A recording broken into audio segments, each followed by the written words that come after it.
सभी दोस्तों को नमस्कार। आज के इस वीडियो में मैं आपको बताऊंगा ब्यास रिवर का उद्गम स्थल कहाँ से होता है और ये कहाँ तक बहती है, कौन कौन से एरिया से होकर ये बहती है। भाई साहब आपको पूरा बताऊंगा, इस वीडियो में आप बने रहिए।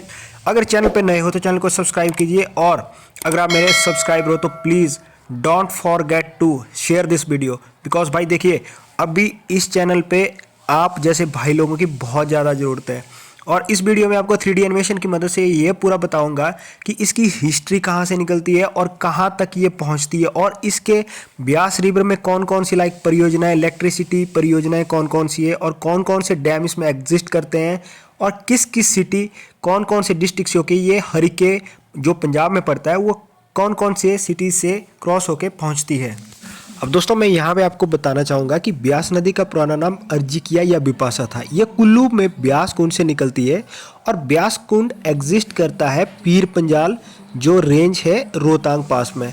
यह कुल्लू, मंडी, हमीरपुर, कांगड़ा में बहती है, और कांगड़ा में एक जगह है मिरथल, उसके पास ये पंजाब में एंटर हो जाती है। हालांकि मनाली, कुल्लू, बजौरा, पंडोह, मंडी, सुजानपुर, टीरा इसके प्रमुख तटीय स्थान है, और इसकी कुल लंबाई अप्रॉक्सीमेटली 460 किलोमीटर मानी जाती है। और हिमाचल में इसकी लंबाई की बात करूं तो 246 किलोमीटर बताई गई है। कुल्लू में इसमें जैसे पतली कूल, पार्वती, पिन, मलाना नाला, फोजल, सरबरी, सेंज इसकी ट्रिब्यूटरीज रिवर्स मानी जाती है। और अगर कांगड़ा में बात करूं तो कांगड़ा में विनवा, न्यूगल, गज, चक्की इसकी कुछ ट्रिब्यूटरी है। इस नदी का नाम महर्षि व्यास के नाम पर रखा गया है, और यह प्रदेश की जीवनदायिनी नदियों में से एक मानी जाती है। दोस्तों यहाँ पे मैं एक बात और ऐड करना चाहूँगा, ट्रस्ट मी, अगर आप इस वीडियो को पूरा देखेंगे भाई साहब आपको इतना मज़ा आएगा। मैं कह रहा हूँ, आपको बिलीव करिए मेरी बात पे, आपको ऐसी वीडियो पूरे यूट्यूब पे नहीं मिलेगी कि आपको एक रिवर का सोर्स टू एंड तक पूरा आपको एक वीडियो में मिल जाएगा। उसके बिसाइड्स में कौन कौन से सिटीज़ एग्जिस्ट करती है, कौन से वहाँ पे डैम है, तो आपको भाई इस वीडियो को पूरा देखिए और आपका पूरा कॉन्सेप्ट क्लियर हो जाएगा। अब यहाँ पे आप देख पा रहे होंगे हम पहुँच चुके हैं अभी मनाली में। मनाली कुल्लू घाटी के नॉर्थ में स्थित हिमाचल प्रदेश का एक लोकप्रिय बहुत ही हिल स्टेशन है। तो समुद्र तल से इसकी बात की जाए तो ये 2050 मीटर की ऊंचाई पर एग्जिस्ट करता है। मनाली ब्यास नदी के किनारे बसा हो, और गर्मियों में निजात पाने के लिए हिल स्टेशन पर हजारों की तादाद में यहाँ पर सैलानी आते हैं। चाहे देश की बात करें या विदेश की बात करें, टूरिस्ट का आना जाना भाई साहब यहाँ पे 12 महीने, मतलब आप कह सकते हैं 1 साल लगा रहता है। सर्दियों में यहाँ का तापमान 0 डिग्री से नीचे पहुंच जाता है, और आप यहाँ के खूबसूरत प्राकृतिक दृश्यों के अलावा मनाली में hiking, paragliding, rafting, trekking, kayaking जैसे खेलों का भी आनंद उठा सकते हैं। यहाँ के जंगली फूलों और सेब के बगीचों से छनकर आती सुगंधित हवाएं मानो दिल और दिमाग को ताजगी से भर देती है। दोस्तों एक फैक्ट के हिसाब से सिकंदर से भी इस नदी को जोड़कर देखा जाता है। कहा जाता है कि सिकंदर के भारत पर आक्रमण करने से रास्ते में इस नदी को सबसे बड़ी बाधा माना जाता था, जो पूर्व में इस नदी को पार करके भारत पर आक्रमण करना चाहता था। अब दोस्तों यहाँ से जब हम कुल्लू पहुँच जाएंगे, या बीच में जो भी मोस्ट इम्पॉर्टेंट प्लेसेस या कुछ प्रोजेक्ट्स रहेंगे तो मैं मिलता हूँ आपसे वहाँ पे। तब तक आप वीडियो का 3D और सिनेमैटिक व्यू को एंजॉय कीजिए, और जहाँ पे आपको लगेगा कि आप फॉर एग्जांपल आप कहीं के लोकल हो, ब्यास रिवर के आसपास आपके घर है, तो आप कमेंट करके ज़रूर बताइएगा कि आप कौन सी लोकेशन से इस वीडियो को देख रहे हैं, और आप तब तक वीडियो को एंजॉय कीजिए।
तो दोस्तों अभी हम पहुंच चुके हैं भुंतर में, जो कि कुल्लू से अप्रॉक्सीमेटली 11 किलोमीटर दूरी पर है। अब इस हवाई अड्डे की मैं बात करूं तो ये पायलटों के लिए एक बहुत ही डिफ़िकल्टी और चैलेंजिंग हवाई अड्डा माना जाता है, क्योंकि इसका एकल रनवे सिंगल पट्टी लाइन जो है वो एक गहरी घाटी में स्थित है, जिसकी चोटियां रनवे से कई हज़ार फीट ऊंची है। इसके अलावा हवाई अड्डा ये ब्यास नदी के बिल्कुल साइड में है, बिल्कुल बैंक पे है। और 1995 में अचानक आई बाढ़ ने रनवे के लिए बहुत ही खतरा पैदा कर दिया था और भुंतर में नए हवाई टर्मिनल का उद्घाटन 2008 में किया गया था। और हवाई अड्डे के एप्रन को समय में 2 विमानों को पार करने के लिए बड़ा किया गया था। किंगफिशर एयरलाइंस ने सितंबर 2012 में परिचालन बंद कर दिया था, जबकि एयर इंडिया रीजनल ने मई 2013 में कुल्लू के लिए अपना परिचालन फिर से शुरू किया। डेक्कन चार्टर्स के सहयोग से हिमालयन बुल्स ने 2 अप्रैल से दिन में 3 बार कुल्लू चंडीगढ़ कुल्लू उड़ानें शुरू की है।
फ्रेंड, इस लोकेशन को जो आप देख रहे हैं, ये लोकेशन आपने 2014 में आई कुछ वीडियोस में जरूर देखी होगी, डेफिनेटली देखी होगी। होता यहाँ पे ये है कि हैदराबाद से आए हुए कुछ छात्र नदी में नहाने के लिए चले जाते हैं और पीछे डैम से, जो कि लारजी नाम से फेमस है यहाँ पे, वहाँ से कुछ पानी छोड़ा जाता है और वो इस नदी में बह जाते हैं। तो डेफिनेटली 2014 का वो टाइम था जब इस नदी ने काफ़ी ज़्यादा सुर्खियाँ बटोरी थी छात्र डूबने के लिए।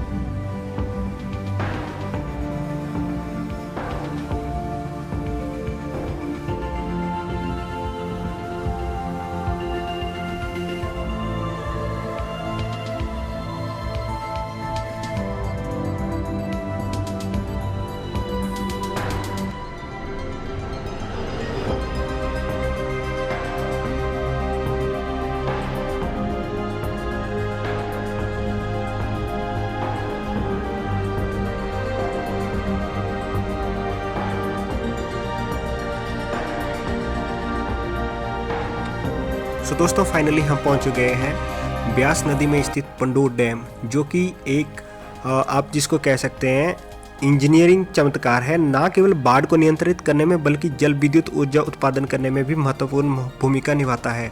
पंडोर डैम एक आर्टिफिशियल डैम है और आप कह सकते हैं उसको एक कृत्रिम बांध है। ये कुल्लू घाटी और मंडी क्षेत्र के बीच एक महत्वपूर्ण कड़ी के रूप में कार्य करता है और यह मंडी शहर से लगभग 10 किलोमीटर दूरी पर स्थित है। इसका निर्माण 1960 के दशक की शुरुआत में ब्यास परियोजना के एक भाग के रूप में शुरू किया गया था, जिसका उद्देश्य ब्यास नदी बेसिन की जल विद्युत कैपेसिटी का दोहन करना था।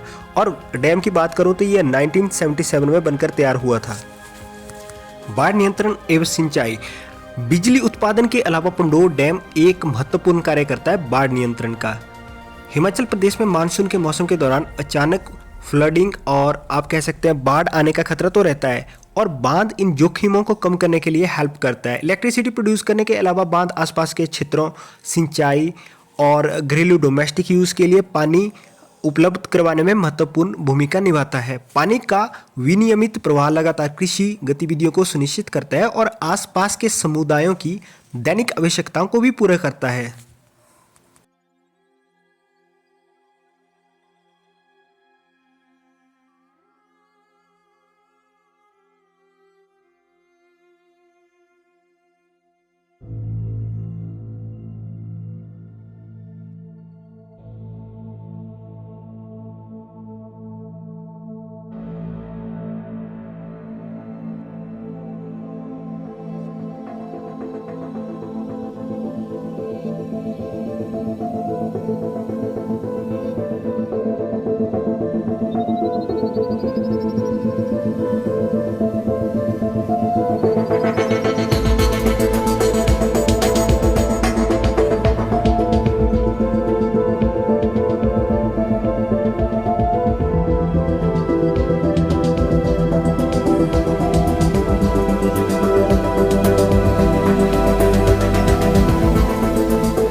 दोस्तों अभी हम एंटर कर रहे हैं डिस्ट्रिक्ट मंडी में। हालांकि डिस्ट्रिक्ट मंडी ने भी 2023 में बहुत सारी सुर्खियां बटोरी, बिकॉज आपने देखा होगा यहाँ पे एग्जिस्ट करता है पंचवक्त्रा जी का मंदिर, जो कि भोलेनाथ जी को समर्पित है। यहाँ पे जो ब्यास नदी थी वो बिल्कुल उफान पे थी और इसके साथ लगती है सुकेती रिवर, जो कि आप देख सकते हैं अभी मैप में आपको दिखाई दे रही है। दूसरी साइड से ये सुंदरनगर साइड से यहाँ पे आती है।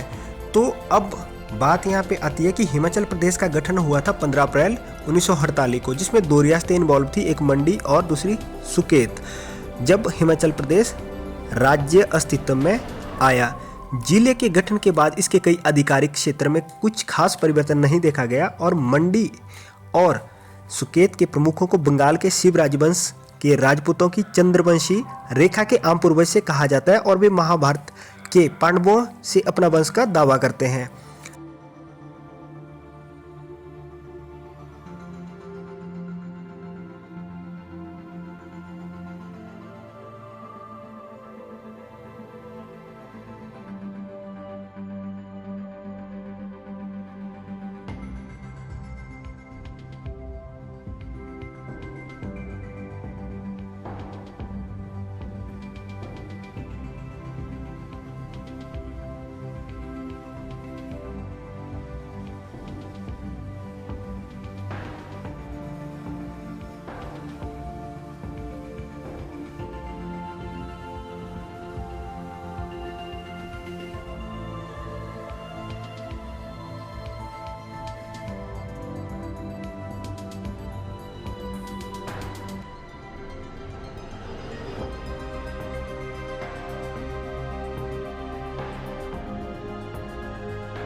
अब दोस्तों, इन दुर्गम इलाकों से बहती हुई इस ब्यास नदी को देखकर आपके मन में डेफिनेटली ये क्वेश्चन आया होगा या ये पॉइंट भी आई होगी कि जो हम बचपन में पढ़ते थे कि नदी को रास्ता किसने दिखाया, सिखाया था उसे किसने कि अपनी भावना के बेग को उन्मुक्त बहने दे, कि वह अपने लिए खुद खोज लेगी सिंधु की गंभीरता स्वच्छंद बहकर।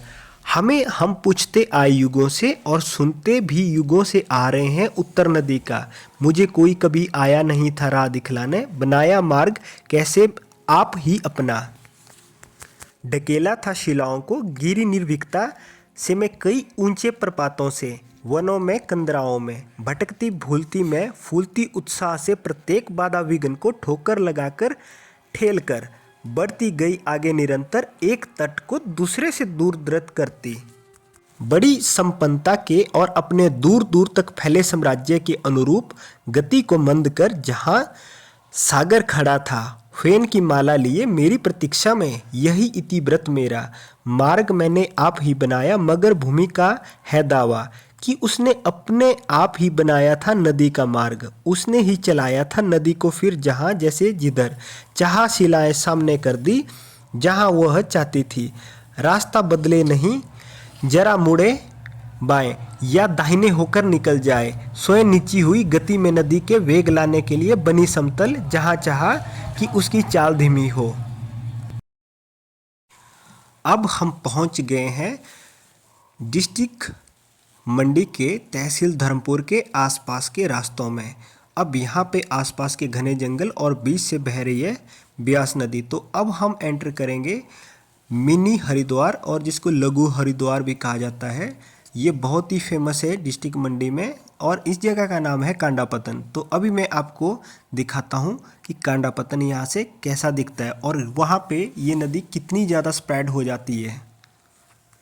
अब ये जो आप ब्रिज देख रहे हैं ये है चौस का पुल इसको बोलते हैं, और ये रोड जाता है यहाँ से जोगिंदरनगर पठानकोट के लिए। और ये लेफ्ट साइड आप देख रहे हैं यहाँ पे कुछ पंप हाउसेस बने हुए हैं जो कि सिंचाई के लिए बहुत ही गर्मियों के दिनों में इम्पोर्टेंट रोल प्ले करेंगे। और नदी आगे जैसे ही देख रहे हैं आप यहाँ पे आता है मिनी हरिद्वार, जैसे कि लोकेशन में मेंशन किया गया है।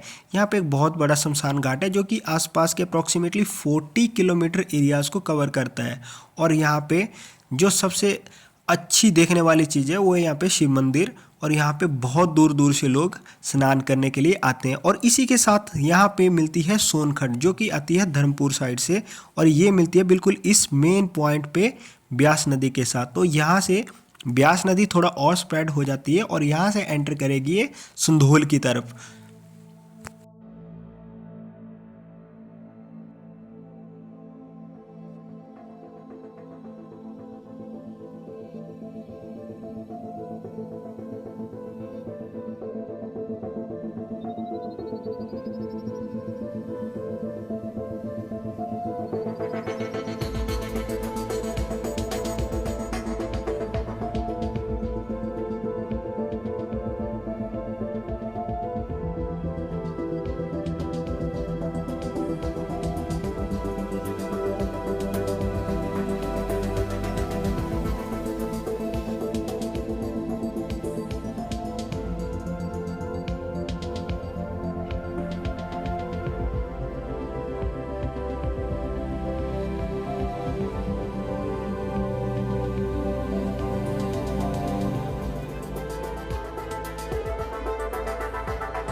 अब ये लोकेशन आप देख रहे हैं, यहाँ पे है एक बहुत बड़ा प्रोजेक्ट जिसमें ऑपरेट कर रही है कंपनी सतलुज जल विद्युत निगम लिमिटेड। इस प्रोजेक्ट का नाम है दोस्तों धौलासिद्ध कंपनी, जो कि ब्यास नदी, जिस नदी पे हम चले हुए हैं, ये 66 मेगावाट का बिजली प्रोजेक्ट बना रही है। इस पर करीब 686 करोड़ का रुपए खर्च करने का जो आंकड़ा बताया गया है। बिजली परियोजना के लिए ब्यास नदी के दोनों ओर हमीरपुर और कांगड़ा डिस्ट्रिक्ट की कुल 300 हेक्टेयर भूमि का अधिग्रहण किया जा रहा है। सरकारी और वन भूमि का अधिग्रहण हो चुका है, जबकि 4500 कैनाल भूमि प्राइवेट है, जिसमें से 3600 कैनाल जो लैंड है उसका अधिग्रहण भी किया जा चुका है, जबकि शेष कार्य भी प्रगति पर है। तो चलिए बढ़ते हैं आगे अपने रिवर की जर्नी को कंटिन्यू करते हुए।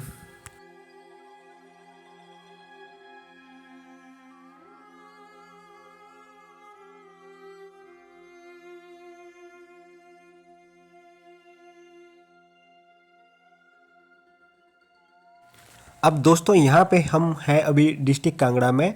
अब यहाँ पे मिलता है हमें महाराणा प्रताप सागर, जिसे पोंग डैम के नाम से या झील के नाम से भी जाना जाता है। भारत में हिमाचल प्रदेश राज्य के कांगड़ा जिले के फतेहपुर ज्वाली और देहरा तहसील में एक बहुत ही बड़ा डैम बना हुआ है, जिसे 1975 में शिवालिक पहाड़ियों के आर्द्रभूमि क्षेत्र में ब्यास नदी पर भारत का सबसे ऊंचा मिट्टी भराव बांध बनाकर बनाया गया था।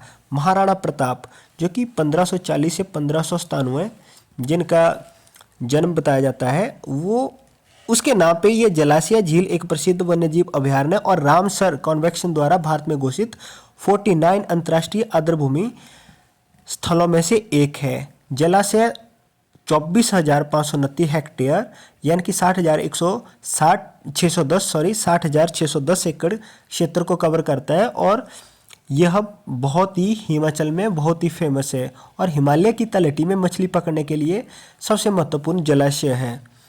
इस जलाशय या इस डैम में या लेक कह लीजिए आप इसको, तो इसमें हिमाचली राज्यों में मछली के प्रमुख स्रोत हैं। कई शहरों और गांव जलाशय में डूब गए और परिणाम स्वरूप कई परिवार भी विस्थापित हो गए। अब यहाँ से एंटर करेंगे हम आगे की तरफ, बिकॉज यहाँ से आगे हम सीधा पंजाब में एंटर करेंगे और अभी जो अगला स्टेशन हमारा रहेगा वो रहेगा जहाँ पे ये हिमाचल को छोड़ के पंजाब में एंटर करेगी, वो मिरथल आएगा अभी।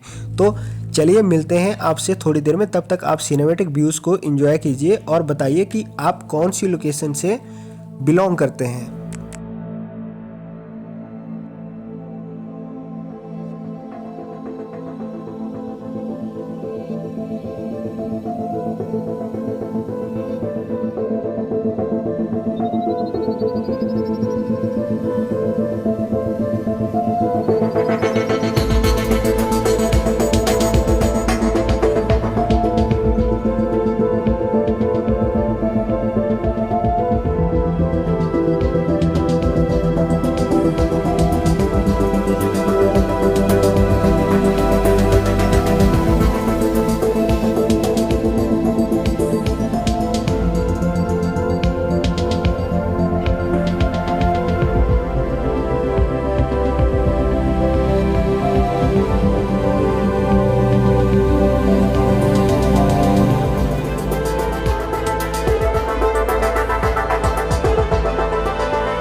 अब दोस्तों हम पहुंच गए हैं राधा स्वामी सत्संग ब्यास, जो कि एक नेम ऑफ द प्लेस है, एग्जिस्ट करता है डिस्ट्रिक्ट पंजाब में। भारत में राधा स्वामी सत्संग की अगर मैं बात करूं तो इसकी स्थापना 1891 में बाबा जयमल सिंह जी महाराज ने की थी।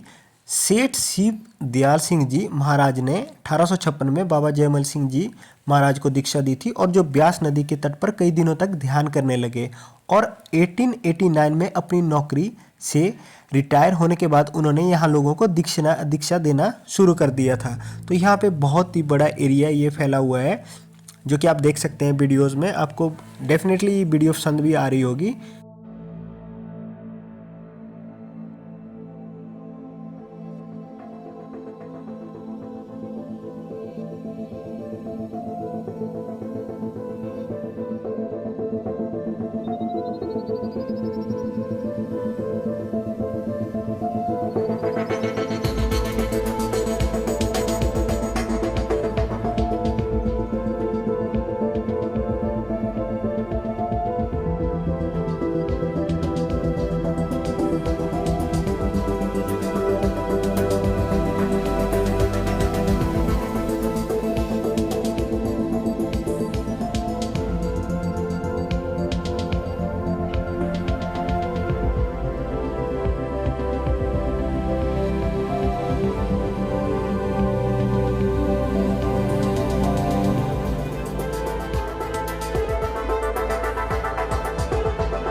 सो फाइनली दोस्तों हम पहुंच चुके हैं अभी हरिके के थोड़ा सा आसपास।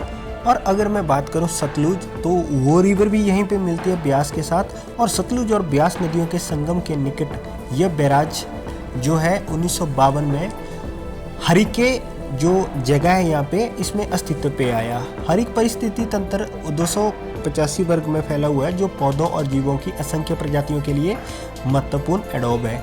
इसे भारत में न केवल पूरे वैश्विक स्तर पर जैव विविधता को संरक्षित करने के लिए महत्वपूर्ण रखा गया है। यही कारण है कि 1990 में संयुक्त राष्ट्र विकास कार्यक्रम यानी कि UNDP के तहत वेटलैंड्स के अंतर्राष्ट्रीय शरीर द्वारा आर्द्रभूमि को एक रामसर साइट घोषित किया गया और आर्द्रभूमि का एक भाग 1999 में वन्यजीव अभियान घोषित किया गया।